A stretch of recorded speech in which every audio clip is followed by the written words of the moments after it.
It started with a yellow envelope. That's the funny thing about upheaval, it rarely announces itself with fanfare. It comes quietly wedged between a grocery flyer and the gas bill delivered by the same postal worker who always waves at our cat. My wife Ellie found it first. She was trimming the lavender in the front garden when she spotted the envelope protruding from the mailbox, the Evergreen Bluffs Homeowners Association logo, stamped neatly in the corner like a wax seal from some medieval order. "Looks official," she said, handing it to me as she wiped her gloves on her apron. It was. Inside was a formal citation from the Evergreen Bluffs Homeowners Association, signed by the new HOA president, a woman named Karen Whitmore, accusing us of violating community guidelines by repainting our garage door in an unauthorized shade of gray. The fine $325 due within 48 hours. I stared at the notice in disbelief. We hadn't painted the garage in over 6 years. I looked at Ellie expecting confusion, or maybe annoyance. Instead, she just smiled softly and said, "Interesting." Ellie always had a way of making even injustice sound like a math problem, orderly solvable. It came from years of training, I suppose, and decades of wearing a robe heavier than most could imagine. You'd never know it by looking at her. She didn't flaunt anything. No car decals, no framed diplomas in the hallway. Her days as a state Supreme Court justice were a chapter closed with quiet dignity, not celebration. She'd retired 5 years ago and preferred to spend mornings pruning hydrangeas and afternoons reading historical biographies in the sunroom. So when Karen Whitmore's citation showed up, Ellie didn't erupt. She simply brought the notice inside, laid it neatly on the kitchen counter, and made herself a cup of green tea. "Do you want me to call someone?" I asked, already reaching for the phone. "No," she said calmly, blowing gently on her cup. Let's see what she does next. I had to admit, I was more irritated than she was.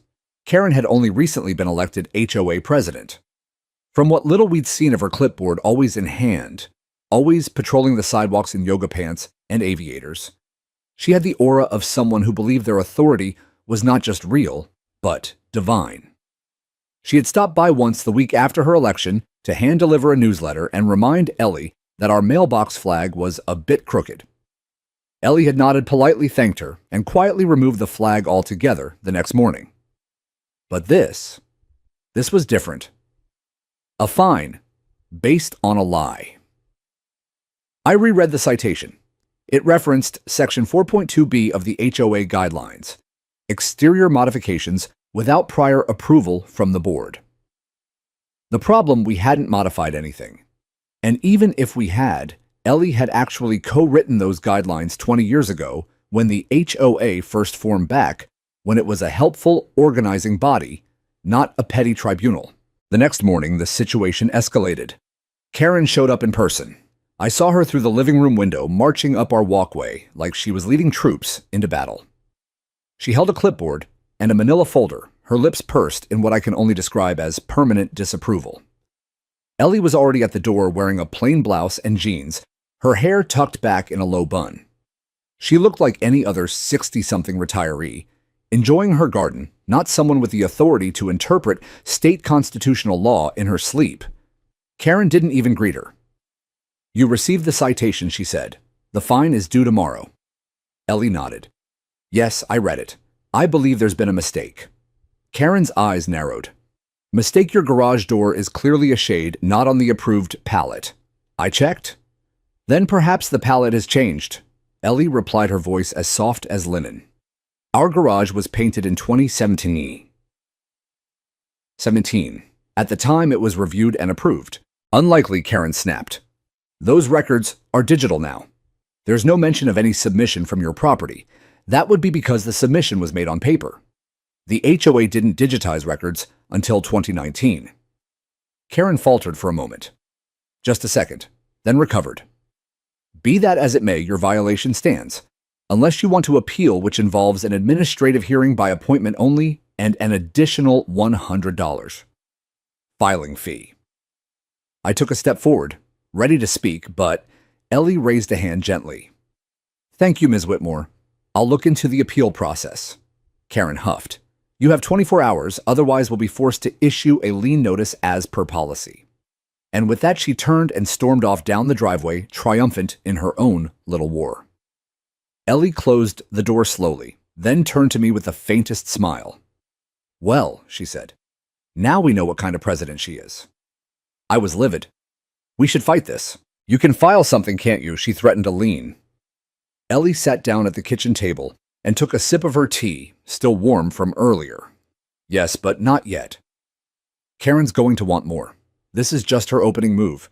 You're seriously going to let her push this further. I'm going to let her walk right into her own mistake," Ellie said. "And when she does, I'll be ready." There was something in her tone so calm, so precise, that made me shiver. I'd seen Ellie in court before. I'd watched her deliver rulings that changed state policy. I'd seen lawyers twice her age and 3 times her size shrink under the weight of her gaze when she laid out case law like scripture. And yet here she was, retired, quiet, humming as she tidied up the countertop, waiting for a neighborhood bully to go just a bit too far. "She's going to come back," I muttered. Ellie smiled. "Yes. And when she does, I'll introduce myself properly." 2 days after the initial visit, she returned. This time, Karen didn't come alone. She brought reinforcements. 2 other HOA board members flanked her on the sidewalk, one of them holding a tablet, the other a rolled-up bundle of HOA newsletters under her arm, like legal scrolls. Karen led the procession, clipboard in hand, jaw-tight sunglasses fixed like armor.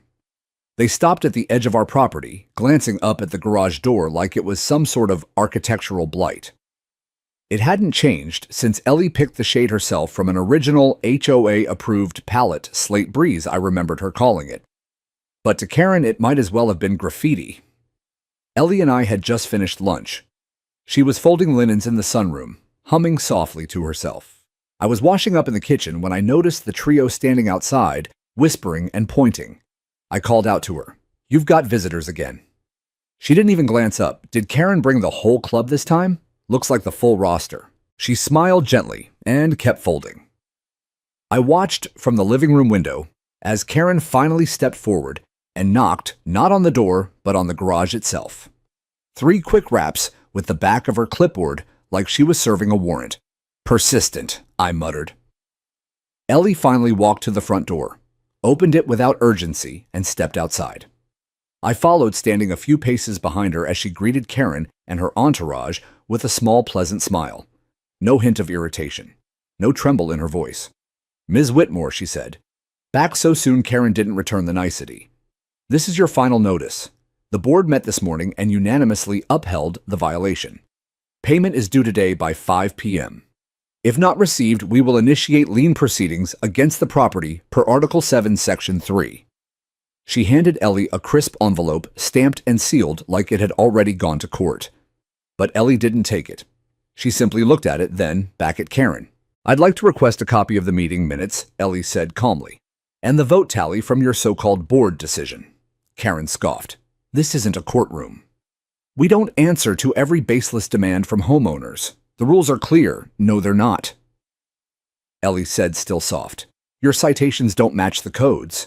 And the shade you're objecting to was approved by vote in May of 2017.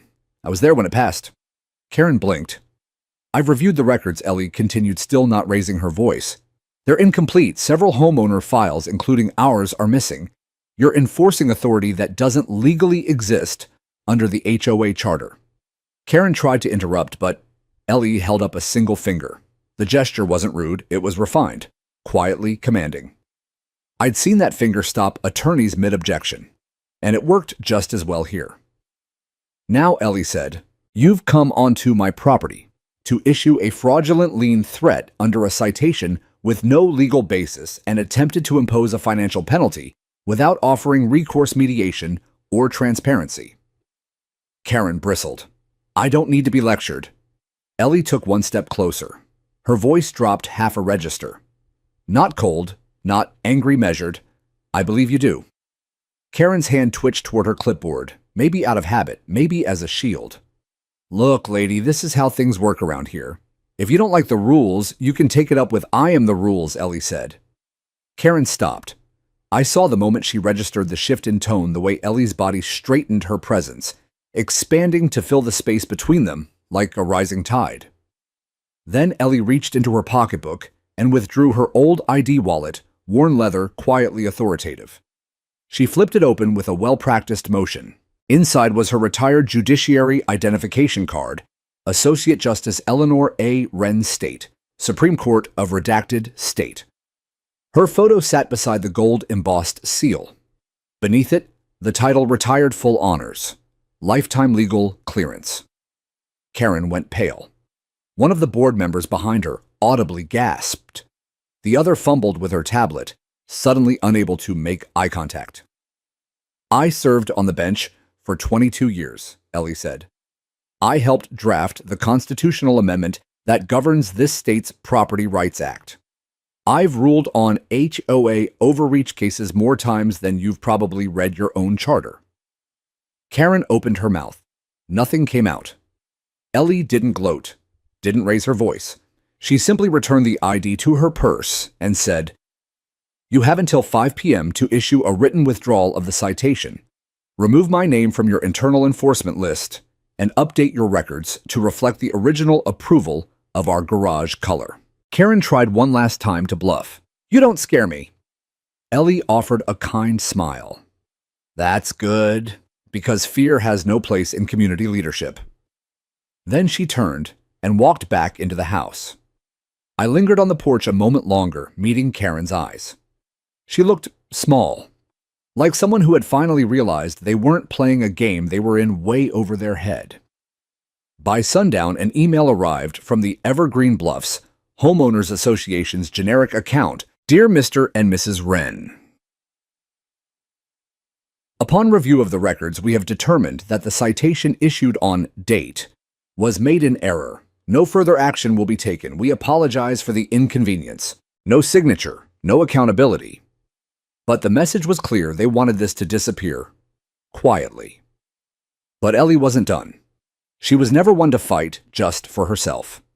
This was no longer about a garage door. It was about every person Karen had fined into silence, every family who paid out of fear, every neighbor who thought they were powerless. And now they knew better. The days that followed felt like a strange sort of calm after a storm. Not because the storm had passed, but because everyone in Evergreen Bluffs was suddenly holding their breath. Word had gotten out. We didn't spread it. Ellie certainly didn't. But in neighborhoods like ours, whispers move faster than Wi-Fi. Someone had seen the badge. Someone had recognized the name. By the end of the week, the phrase Supreme Court had echoed through enough backyard fences and book club meetings to cause an unspoken shift. People began waving again when we walked by. The same neighbors who had once stiffened when Karen approached were now slowing down to say hello, asking about the garden complementing Ellie's rose beds. But Ellie Ever Measured took it all in stride.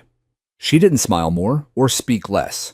She was simply herself, gentle, deliberate, always listening. And perhaps that's what made it all more unsettling for Karen and her board.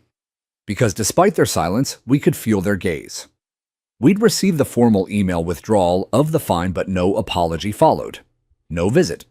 No clarification to the rest of the neighborhood about the error. Just quiet retreat. And Ellie didn't push. Not yet. One evening, I asked her why she didn't go further. "You could have filed a complaint," I said. "You could have had her removed from the board by now." Ellie sat beside me on the porch swing, her tea balanced on the armrest. "Yes," she said. "But if we remove her now, it's about me. It'll look like retaliation." I frowned. And if we wait," she continued, "it becomes about the pattern, the process, the residents, not a power move, but a mirror." I didn't quite understand at first, but I trusted her. I always have. That's when she began her quiet campaign, not a campaign for power, but for clarity. She requested the HOA bylaws under the Open Governance Act. She requested minutes from every board meeting in the last 12 months. She requested the board's financial disclosures public as required, but often delayed under Karen's term. And each time she did, she copied the entire community listserv. No commentary.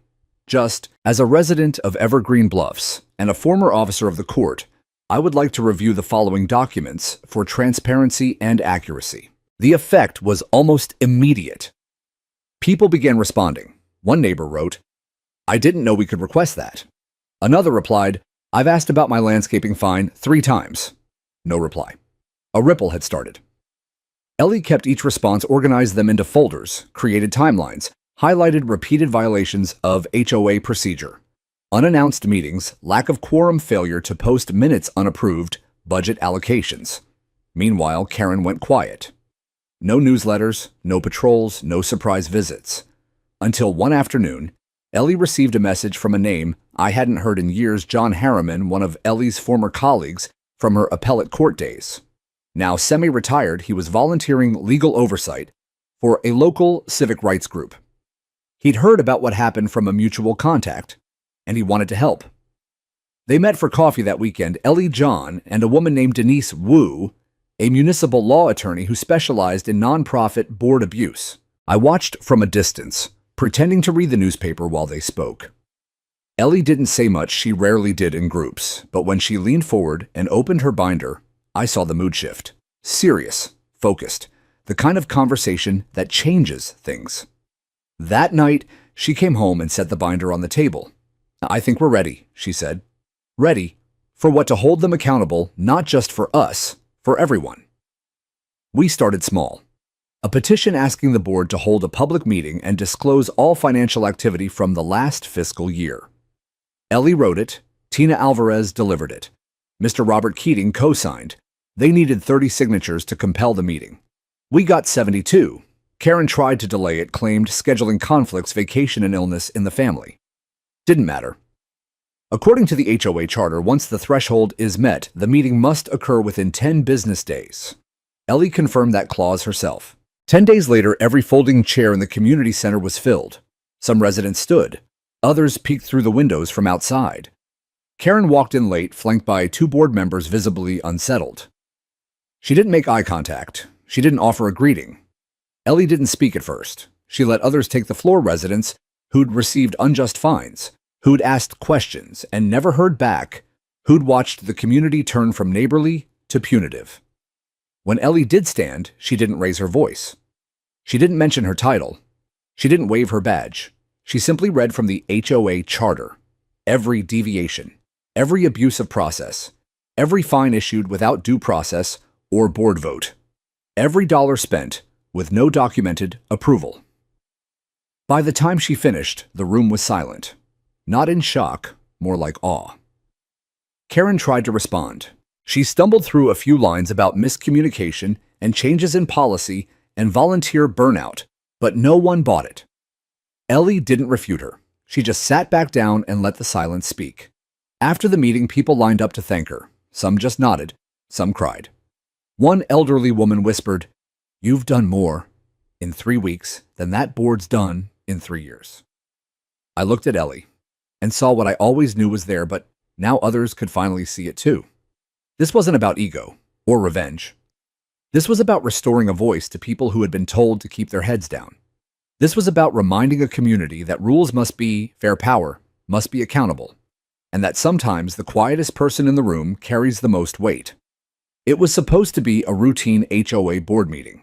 At least, that's how they advertised it. Quarterly review and community updates printed in block letters on the pale blue flyer taped to every lamppost and mailbox in the neighborhood. But by then, nothing was routine anymore. Word had spread like wildfire. People weren't just whispering about what happened in front of our garage. They were asking questions, digging through their own paperwork, rereading old fines that once seemed insignificant, but now felt predatory. And they were starting to wonder if the very institution they'd been told kept their community beautiful and orderly had simply kept them obedient. Ellie didn't plan to speak that night. She told me as much as we got ready, she, in her navy cardigan, simple gray slacks, hair pulled back neatly.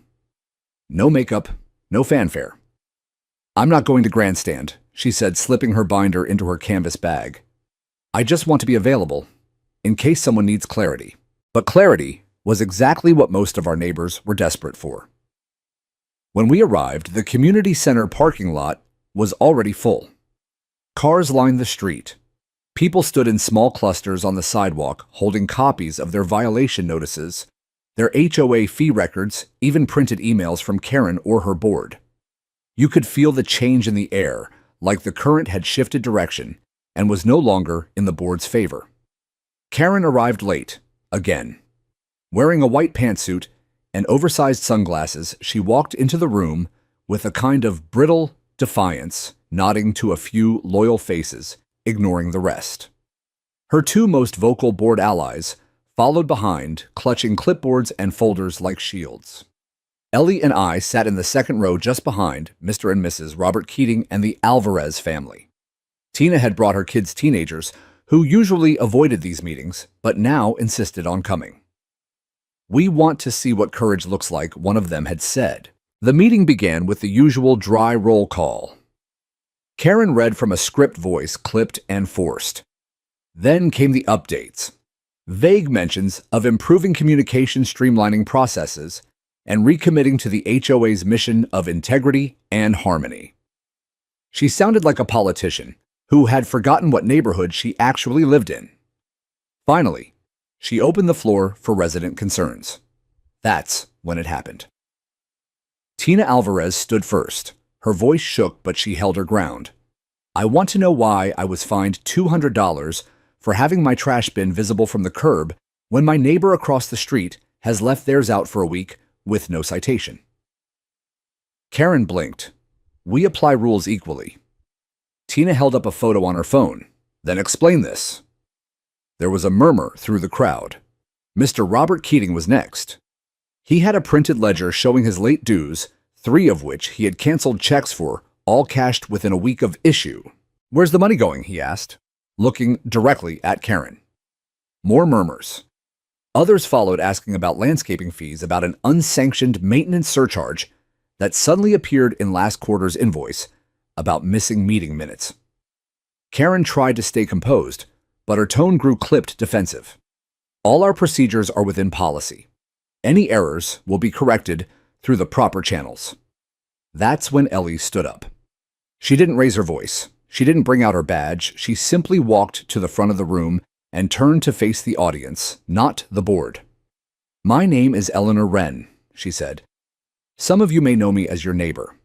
I served as a justice on the redacted state Supreme Court for over 2 decades. I am now retired, but I remain a resident here, just like all of you." A hush fell over the room. Even the kids stopped fidgeting. "I have reviewed the governing documents of this HOA. I have compared the charter against the actions taken by this board in the last 12 months. I've found multiple violations, not just of your own policies, but of state law." Karen shot up from her seat. "Ms. Wren, this is not a courtroom. You are out of line." Ellie didn't flinch. "This is a civic body," she said, "and residents have the right to transparency, to due process, to accountability." Karen started forward, waving a packet of papers. "You have no jurisdiction here." That's when Ellie calmly reached into her bag and retrieved her badge, not as a threat, not as a spectacle, but as a document of record. She placed it on the podium beside her binder. "Let it rest there in the light." No one moved. "I'm not here to enforce anything," she continued. "I'm here to inform. Your residents are asking valid questions. They deserve answers. If you cannot provide those answers, the state will." Karen stood frozen, not because of the badge itself, but because for the first time someone was speaking with a kind of authority that couldn't be bullied or dismissed. Ellie turned back to the room. "You have a choice. You can demand this board provide full financial disclosures, open its meetings to proper oversight, and re-elect leadership. Or you can remain silent and watch this neighborhood continue to erode behind closed doors." A moment passed, then someone clapped. Just one person, then another. Soon the entire room was on its feet, applauding not loudly, but earnestly, with relief, with recognition. Karen didn't say another word that night. She gathered her papers, walked out, didn't look back. The board adjourned the meeting 5 minutes later with no resolutions passed. But none were needed, because the people had already decided. Ellie picked up her badge, slipped it quietly back into her bag, and walked out the side door into the cool night air. We didn't speak on the ride home. But when we reached the porch, I poured 2 glasses of water, handed her one, and said, "You didn't have to do that." She looked out over the lawn and smiled faintly. "Yes," she said, "I did." It didn't take long for the tremors to reach the surface. The very next morning after the meeting, we found 3 emails from the Evergreen Bluffs Homeowners Association in our inbox. Not from Karen directly, but from the generic association address she normally controlled. The first was a limp attempt at reassurance. "Thank you to all residents who attended last night's discussion. The board appreciates your passion and concerns. Please be patient as we clarify a few recent misunderstandings." The second was a notice for an emergency review session closed to the public. The third was a demand that all unauthorized documents and digital files relating to HOA operations be returned immediately. Ellie leaned over my shoulder and read the last line aloud, bemused. "Failure to comply may result in civil penalties." She chuckled, soft and deliberate. They're still trying to sound bigger than they are. But the thing was, they didn't sound big anymore. They sounded desperate. Within 48 hours, Ellie received calls from 4 different residents, each of whom had received sudden notices of overdue fines for infractions that were either ancient or entirely fabricated. Tina Alvarez was told she had parked her car 1 inch too far from the curb. Mr. Robert Keating received a letter alleging he'd installed an unapproved bird feeder. "This is retaliation," Ellie told them. "We'll document everything." And that's exactly what we did. Every new letter, every email, every voicemail from board members trying to clarify past issues. Ellie compiled them into a single folder labeled Pattern of Retaliation Post-Disclosure. The board didn't know it yet, but they were handing her the exact ammunition she needed. Meanwhile, the neighborhood buzzed. Some residents were still cautious, uncertain whether they should take a side, unsure whether Ellie was trying to help or stir unrest, but others dozens were reaching out. They showed up at our doorstep with questions, concerns, documents. One elderly woman brought an entire shoebox of old HOA letters. "They fined me for trimming my trees without approval," she said. "But the trees were dying. My grandson is an arborist. He did it for free." We added her story to the growing file. By the end of the week, Ellie had documented over 30 separate cases of HOA misconduct, ranging from suspicious financial penalties to cases where fines had escalated into threats of liens without any supporting paperwork. It was more than negligence. It was systemic. At that point, Ellie reached out to Denise Wu again, the municipal lawyer she'd met with weeks before. Denise agreed to take the case, pro bono, not just for us, but for the entire neighborhood. She helped draft an official legal letter requesting a full audit of HOA records by an independent reviewer as permitted under state nonprofit statutes. They delivered the letter in person, Denise, Ellie, and 3 other residents. Karen refused to accept it. She shut the office door in their faces, so they mailed it certified. 5 days later, no response. That's when Denise filed a formal petition with the County Housing Oversight Commission. Things moved quickly from there. The city launched an inquiry. A forensic accountant was appointed to begin reviewing the HOA's financial activity. The commission subpoenaed the association's internal email logs. Depositions were scheduled, and slowly the fortress began to crack. One board member resigned, quietly, without announcement. Another, a man named Rick Thompson, who had always lingered in the background, called Ellie one night and confessed. She used HOA funds to pay her nephew, he whispered, for security patrols. But he doesn't even live here. Ellie didn't flinch. "Would you be willing to sign a statement?" There was a pause, then yes. She hung up the phone and added his name to the witness list. The momentum was no longer just legal. It was emotional, personal. People who had once tolerated Karen's reign because it's not worth the fight were now seeing her not as a stickler, but as a bully. A fraud.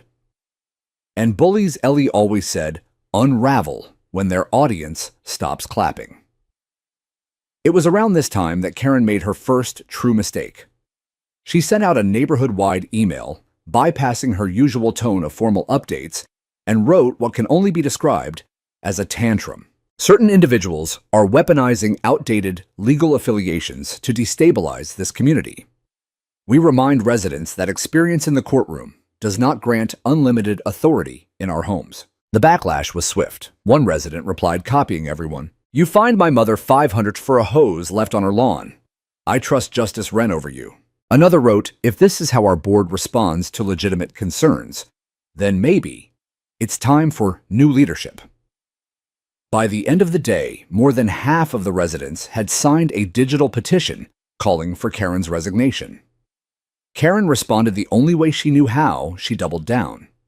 She scheduled a new board meeting. No agenda. No explanation. Just a cryptic flyer on every mailbox. "Protecting our HOA from hostile influence. Mandatory resident briefing." It sounded ominous, like a cult leader trying to rally the last few loyalists before the temple burned down. Ellie and I attended, of course. So did nearly every resident in Evergreen Bluffs. The room was packed wall to wall, buzzing with anticipation. Karen stepped up to the front with fire in her eyes and a folder in her hands.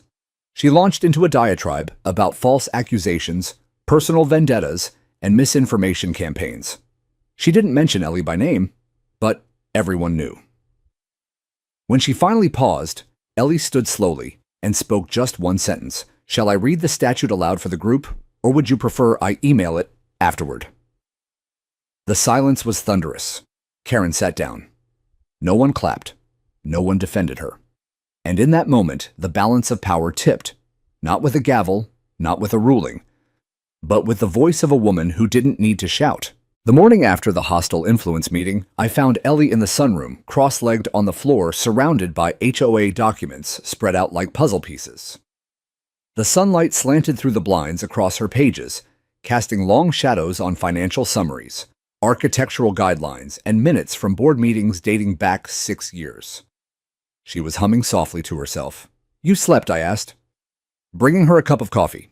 "A little," she said without looking up. "I dreamed about Section 6.1 again." I chuckled. "That's either the most boring nightmare in history or the beginning of a very strange movie." She smiled, but her eyes were sharp alert. This whole thing, she said, tapping a stapled packet, was never just about Karen being a tyrant with a clipboard. It's about how power becomes invisible, how it buries itself in procedure and ambiguity. She flipped a page. Section 6.1 of the Evergreen Bluffs Covenant, she read aloud, states that any special assessment must be voted on by a majority of participating homeowners. She looked up. They never held that vote. Not once. And yet, we've been charged thousands in special landscaping assessments since 2019. That was just the start. Over the next several days, Ellie and Denise combed through every line of the HOA's charter, comparing the original articles of incorporation with the revised versions Karen had circulated during her presidency. What they found wasn't just sloppy governance, it was deliberate manipulation. Karen had quietly amended several internal policies, reframing rules to centralize power within the president's office.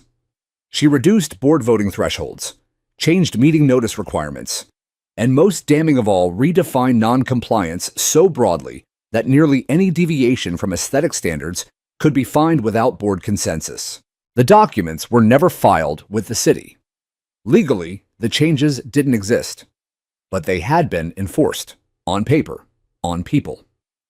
"This is textbook abuse of process," Denise said during one of our living room strategy sessions, the kind of thing that would get a non-profit board dissolved with prejudice. Ellie nodded. "It's time.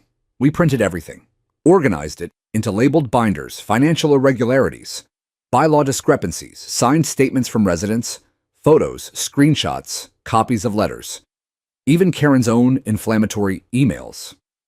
Then we requested a special homeowners meeting per the HOA Charter Section 2.4, which allowed any 25% of homeowners to call for a vote of no confidence in board leadership. We gathered double the required signatures. The meeting was scheduled for a Sunday evening. The HOA tried to cancel it, claimed conflicting legal advice, logistical concerns, and even potential security risks, but the signatures were valid. And Ellie had anticipated the move. She filed for injunctive relief.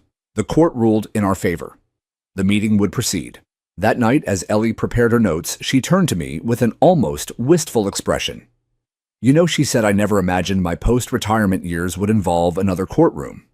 "This isn't a courtroom," I said. It's a community center. She smiled.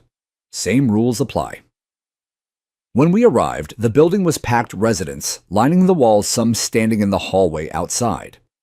Even a local journalist had shown up after hearing about the growing unrest in Evergreen Bluffs. Karen was there too, arms crossed, face drawn tight. Her allies sat to her left, whispering, flipping through their own printed notes like students. Unprepared for a final, Ellie didn't sit. She stood at the front, laid her binder on the podium, and addressed the room not like a judge, but like a neighbor. I want to begin by saying this is not about punishing anyone, she said. It's about reclaiming our right to be heard. She began with the bylaws, how they were altered illegally. Then she explained the fines, the assessments, the threats of liens. One by one, she laid out the facts, not with fire, but with precision. She let the documents speak. Occasionally, Karen tried to interrupt, claimed misinformation, called it a smear. But each time, Ellie responded with only a page number, a paragraph, and a citation. At one point, a man stood up in the back and shouted, "Why didn't anyone tell us sooner?" Ellie didn't answer right away. She looked around the room, met the eyes of people who had lived under silence for too long. Then she said, "Because they hoped you wouldn't ask." That line changed the air. It wasn't just a meeting anymore. It was a reckoning. When the vote was called, ballots printed and distributed, just as the charter required, the outcome was swift and decisive. Karen was removed by a margin of nearly 80%. Her board dissolved with her. There was no yelling, no chaos, just a deep, collective breath, and the feeling that something heavy had finally been lifted. Afterward, people stayed. They shook hands, hugged, brought over banana bread and casseroles to our house in the days that followed. One neighbor brought wine, another a thank you card signed by more than 40 residents. And Ellie. She never once called herself a hero. She spent the next week helping draft a temporary governance plan until new elections could be held.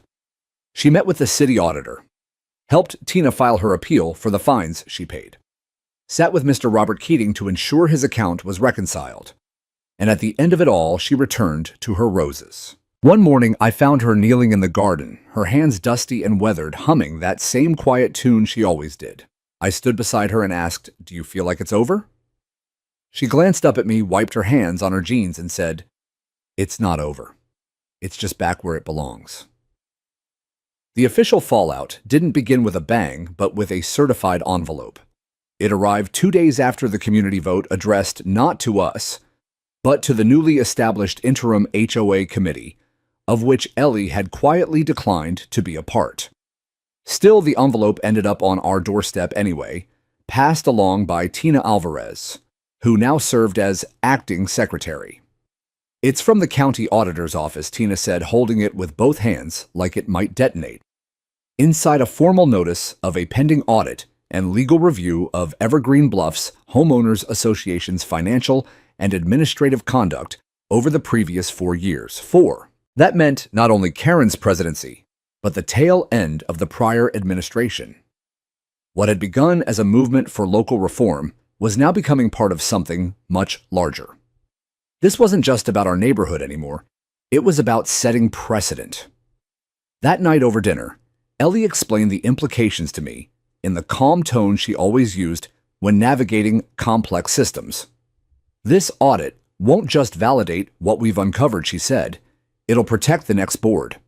If there's a clean break between what was and what comes next, the HOA can be reformed properly." "But they're going to come after you," I said.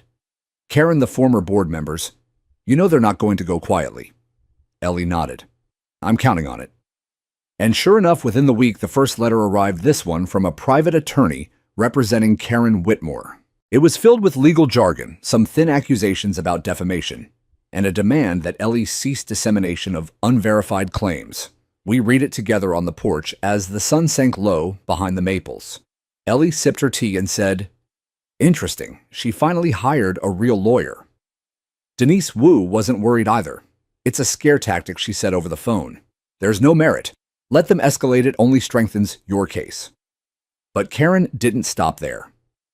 Next came a sudden request, filed with the local civil court, an emergency injunction aimed at reversing the community vote, claiming the meeting had been illegally convened and manipulated by a former government official wielding undue influence.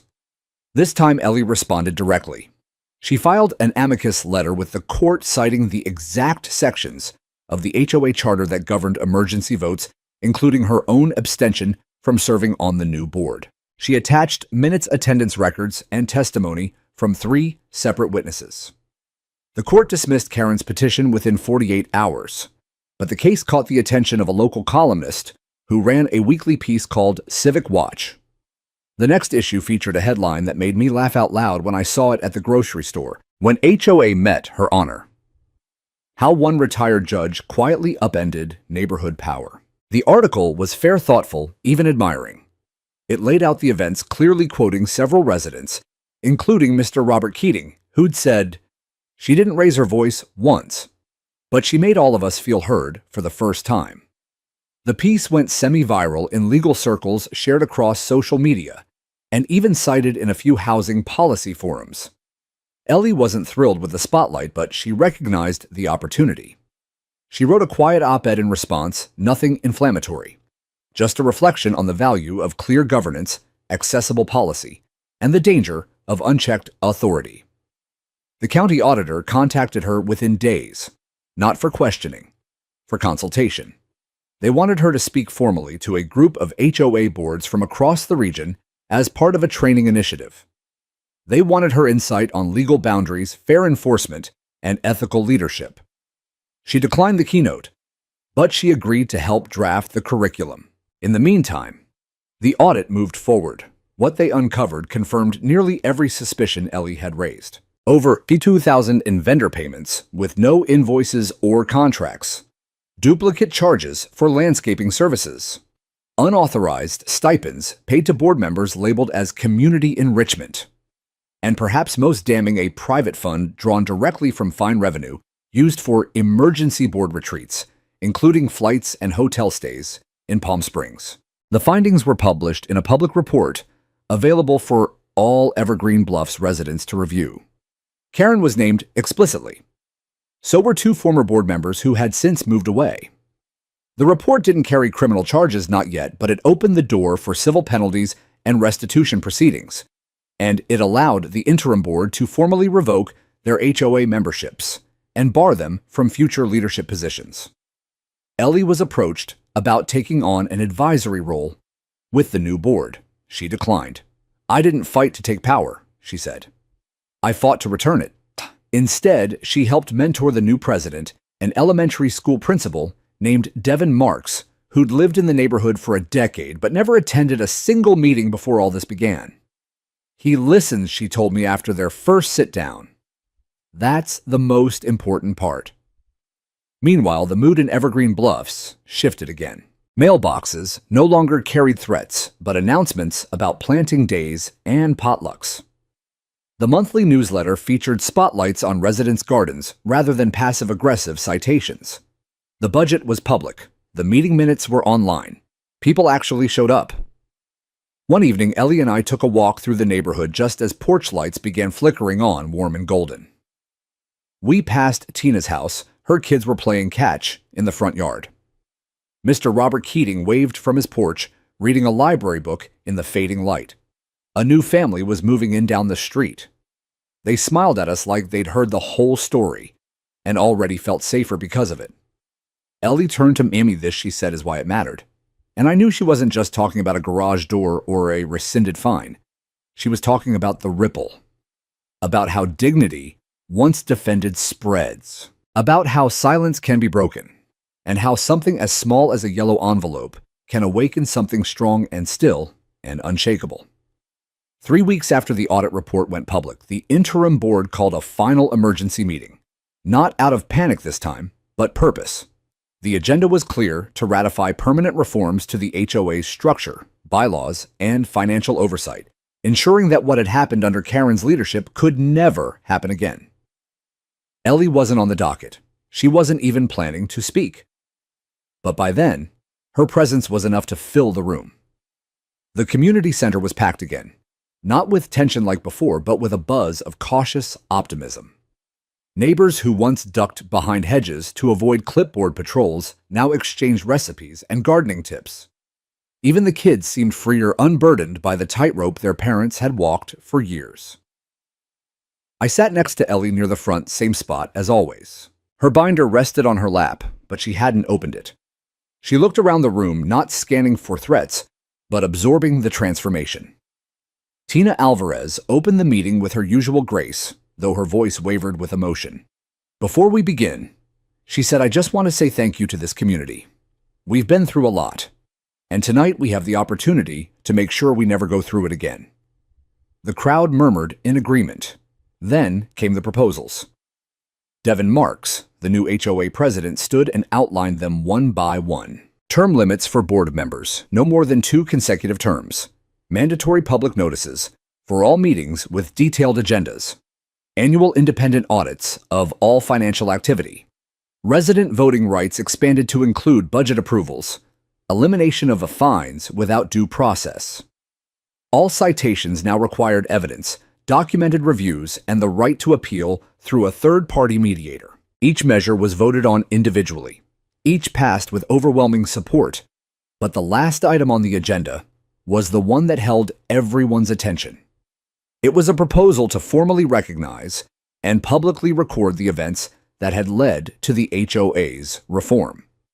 Not just as a symbolic gesture, but as a permanent entry in the association's bylaws, a written history of how abuse of power was identified, challenged, and corrected. The motion included an addendum titled the Wren Clause, a safeguard that allowed any resident, regardless of board status, to call a public vote if a majority believed leadership had overstepped its bounds. When the proposal passed, the room rose in a standing ovation, not orchestrated, not polite, genuine. Ellie didn't stand. She simply smiled, closed her binder, and whispered, "Now it's finished." But of course it wasn't. Because after the meeting, as people filtered out and the noise softened, a small group lingered near the stage. New residents. A couple who had just bought their first home. A widow who had only recently learned she had the right to appeal her late husband's unauthorized trellis fine. A young man who had grown up in the neighborhood and returned to buy a house near his parents. They approached Ellie hesitantly. Justice Wren, the widow, asked almost reverently. Ellie stood and extended her hand. "Ellie, please." They thanked her, not just for the reforms or the meetings, but for making them feel like they belonged. "You gave us back our voice," one of them said, "and we didn't even know we'd lost it." We left the community center under a wide night sky, the street lamps casting long shadows behind us. Ellie was quiet on the walk home, her steps slow and even. When we reached the porch, she paused before going inside. "I didn't expect to come back to the law," she said softly.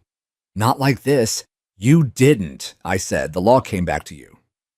She gave me a knowing look, half smile, half fatigue. "It always does." "Doesn't it?" I nodded. "When it's needed most." The next day, a letter arrived from the County Housing Commission. They were requesting Ellie's help in drafting statewide HOA accountability guidelines modeled on the Evergreen Bluffs case. She read it silently at the table, then tucked it into her book without a word. Later that afternoon, she stood at the garden's edge, pruning the lavender again, just like she had the day we received that first citation. Only now there was no tension in her shoulders, no watchful eyes. Just sun and quiet, and the soft rhythm of clippers in her hand. And from the street, I watched a neighbor pause, an older man I didn't recognize. He tipped his hat to Ellie as he walked by. "Thank you," he said. She turned, nodded gently, and went back to her work. No speeches, no fanfare, just the weight of silence earned and peace maintained not by force, but by presence. Karen Whitmore's resignation came not with a speech, nor even an official statement, but in the form of a single printed notice posted on the HOA bulletin board near the community playground. It read, "To whom it may concern. Effective immediately, I am stepping down from my position as president of the Evergreen Bluffs Homeowners Association. I wish the community well. Karen Whitmore." There were no apologies. No acknowledgement of the chaos she had caused, Just a dry, impersonal surrender that felt somehow smaller than everything she had once tried to project. But the neighborhood didn't need her words anymore. They had their own. That evening, as the news spread, small clusters of residents gathered on front lawns. No celebration exactly, but conversations that felt freer, warmer. You could hear laughter again, even from the people who'd once kept to themselves out of fear of citations for garden gnomes or wind chimes. The interim board issued a formal statement the next day. Karen's resignation would be honored, and her remaining term would not be filled. Instead, a new election would take place in 30 days under the reformed bylaws Ellie had helped shape. Ellie, of course, declined to run. "I didn't dig a foundation so I could build the house myself," she told Devin Marks, the current board president. "This belongs to the people who live in it." Instead, she helped train the new board line by line, guiding them through the legal definitions they would need to operate fairly and responsibly. Every Thursday afternoon, she hosted informal office hours at the library, answering questions, offering advice, and walking residents through the new community charter like a friendly professor who had once ruled from the bench but now preferred to teach in the shade. Karen, for her part, disappeared. She sold her home quietly within a month. No moving trucks, no farewells. Just a for sale sign that vanished as silently as she did. The woman who once patrolled the neighborhood with her aviators and clipboard now lived only in anecdotes passed around in polite conversations that ended with phrases like, "We should have spoken up sooner." The reforms began taking root almost immediately. The monthly HOA meetings became community events, no longer sterile or hostile. They were held outdoors when weather allowed, with coffee and cookies and actual dialogue. People came not out of fear but curiosity. Engagement became normal. Fines were replaced with conversations, warnings with reminders. Aesthetic violations became shared decisions made with actual neighborly respect. The fines that had been levied under Karen's term were reviewed. Many were refunded. Others were wiped clean. A formal apology letter, unanimously approved by the new board, was issued to every resident who had filed a grievance. It was signed by all 5 board members, including Tina Alvarez and Devin Marks. It was Tina who approached Ellie afterward with a bouquet of gardenias and a handwritten note. "You didn't just help us see the truth, you helped us believe we were allowed to do something about it." Ellie kept the note in her journal. Life moved forward. One afternoon, weeks after Karen's departure, Ellie and I walked the new nature trail that had been proposed by a resident subcommittee. It had once been an overgrown drainage corridor deemed too unsightly by the previous board. Now, with help from volunteers, it was a shaded mulched path lined with benches and community-painted birdhouses. "Funny," Ellie said, stepping over a patch of wild clover, "how quickly things can change once people stop being afraid." I glanced over. "Did you ever think it would go this far?" She shook her head. "No. I thought I'd just have to remind a woman about due process." And instead, Ellie smiled. I reminded an entire neighborhood what dignity feels like. Later that week, a small community newsletter arrived. It wasn't glossy or threatening, just a folded piece of paper with announcements, recipes, gardening tips, and one article titled "What We Learned from Reform." Ellie didn't write it. Devin did. He ended with a simple line. "Sometimes justice comes in robes. Sometimes it comes in silence. But if you're lucky, it comes wearing gardening gloves and sipping green tea." Ellie read it quietly, folded the paper, and slid it into the drawer next to her favorite tea bags. The wind outside rustled the maple leaves she had once planted with her own hands. And in that moment, I knew the neighborhood would never be the same again.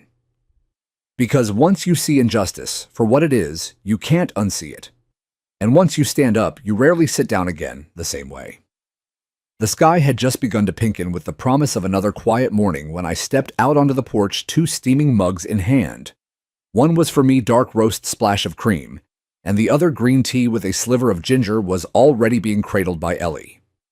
She was sitting in her favorite spot, the old cedar rocking chair I had refinished as an anniversary gift a few years ago. Her eyes were half-lidded, following the dance of sunlight through the oak leaves as if it were an old song she hadn't heard in a while. The silence wasn't heavy. It wasn't the kind that followed conflict or held its breath before an argument. It was the kind that fills a space where peace has been hard-earned, a silence earned not through withdrawal, but through resolution. She took a slow sip and exhaled. "You smell that?" she asked, not looking at me. I tilted my head. "Lilac's freedom," she said softly, and the corner of her mouth lifted into a smile. It had been just over 3 months since the HOA's emergency election. Karen had stepped down, the board had been cleaned out, and a new set of officers elected by the actual community, not Karen's clique, had been sworn in. There were still rules, yes, but they were rules made with transparency, open discussion, and actual, neighborly intent. Gone were the weaponized citations for mailbox shapes and porch light wattage. Gone were the thinly veiled threats disguised as courtesy notices. In their place came newsletters with updates on landscaping volunteers, invitations to potlucks, and offers to help elderly residents repaint their fences, not because it was mandated, but because people actually cared. Ellie didn't talk much about what happened anymore. She didn't need to. The community did it for her. She'd become something of a legend in Evergreen Bluffs, but not the kind who chased glory. She turned down interviews, ignored the whispers of "you should run for city council," and simply resumed her life. She was above all else someone who wanted to plant herbs in peace.